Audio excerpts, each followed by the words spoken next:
N'investissez pas sur les boîtes Web3 sans avenir. Bon, ça peut paraître très simple dit comme ça, mais je vais vous démontrer simplement pourquoi il faut suivre les hypes de marché et les flux des capitaux. Un petit rappel, une startup, généralement, il y a deux choix, c'est soit en bootstrap, c'est-à-dire qu'on construit la startup sans lever des fonds, donc on essaie de générer du revenu assez rapidement, mais le rapidement, ça peut être quand même 6 mois, 1 an, 2 ans, le temps d'avoir du feedback de ses utilisateurs, etc.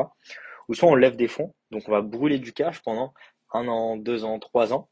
Et c'est quand, sur une startup, si on investit en equity, donc en part de société dans la boîte, je ne parle pas d'investir en token dans la boîte, euh, eh bien, le timing pour faire un exit, pour faire une revente, on parle de minimum 3, 5, voire 7 ans. Donc, si vous investissez dans une boîte avec de l'equity, donc des parts de société, sur une boîte qui agit sur le marché Web3, eh bien, il faut vous dire, OK, est-ce que dans 5 ans, la boîte est toujours capable euh, de faire du chiffre et d'attirer des utilisateurs, etc. et d'avoir de la croissance? Eh bien, en fait, il y a beaucoup de boîtes, alors que ce soit des projets gaming, d'applications décentralisées, peu importe, en fait, elles se focusent sur une seule blockchain. Et si on voit l'évolution des blockchains, eh bien, là, on a toutes les blockchains, Ethereum, ok. Donc la TVL, c'est la Total Value Locked, c'est-à-dire le nombre de capitaux total engagés sur une blockchain. Euh, on va juste passer en détail Ethereum, Solana et Bitcoin, les trois principaux. Bon, apparemment, il y a un petit problème avec le site, mais c'est pas grave. Euh, donc Bitcoin, voilà, on a 6 milliards de valeurs bloquées. Pourquoi avant il y avait quasiment rien? Parce que tout simplement la total value locked, c'est pas les capitaux, c'est pas la valuation de Bitcoin, c'est les assets qui sont bloqués sur Bitcoin. Et comme euh, depuis l'année dernière il y a eu tout ce qui est ordinal, etc. Eh bien il y a des applications qui sont faites pour pouvoir bloquer entre guillemets des assets sur la blockchain. Enfin bref, sur Solana, on a vu quand même pas mal exploser ou au dernier bull run, alors fin du bull run en fait, mi-2021 à 2022, ça a explosé et c'était monté à presque 10 milliards de TVL.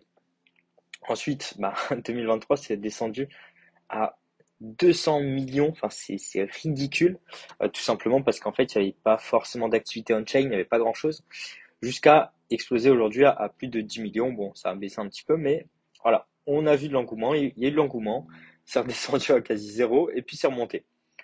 Si on part sur des nouvelles blockchains, par exemple la blockchain Base, blockchain de Coinbase, on a de la TVL qui a commencé à monter et on a toujours de la croissance. Donc ça reste intéressant. Par contre, la data, on l'a que depuis 2023, il y avait zéro et puis voilà. Est-ce que dans 5 ans, donc est-ce qu'en 2030, il y aura encore de l'activité on-chain sur Base? Bonne question. C'est c'est ça le problème. Arbitrum, c'est un bon exemple parce qu'au final, ils ont réussi à avoir un bon lancement. Et depuis, ils ont toujours eu des phases plus ou moins de croissance. Ils arrivent à avoir pas mal d'activités quand même. Mais j'ai quand même un doute à ce qu'ils tiennent sur le long terme. Sui, c'est croissant, c'est assez nouveau, etc. Mais pareil, aujourd'hui, qui utilise Sui? Avalanche. Avalanche, j'ai été choqué de la courbe, hein. Je pensais pas autant. Dernier bull run, 10 milliards de TVL. Et aujourd'hui, comparé à Solana, où Solana s'est bien monté, il n'y a toujours rien. 1 milliard, c'est-à-dire qu'il n'y a pas d'application, il n'y a pas de volume, il n'y a pas d'utilisateurs sur la blockchain. Et ça, le problème.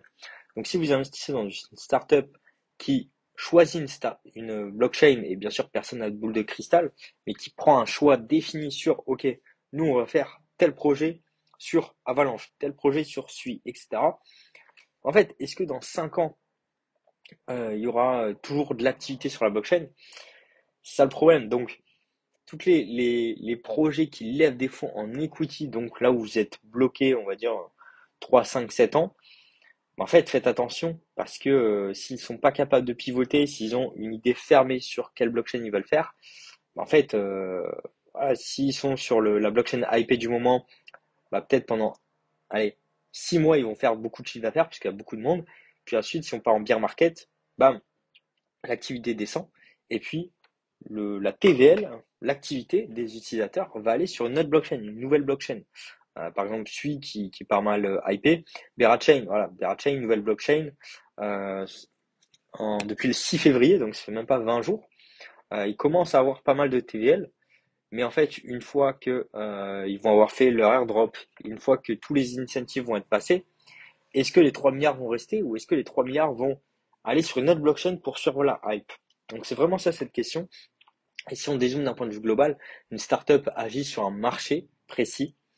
Une startup Web3 agit sur un narratif, sur un marché et sur une blockchain.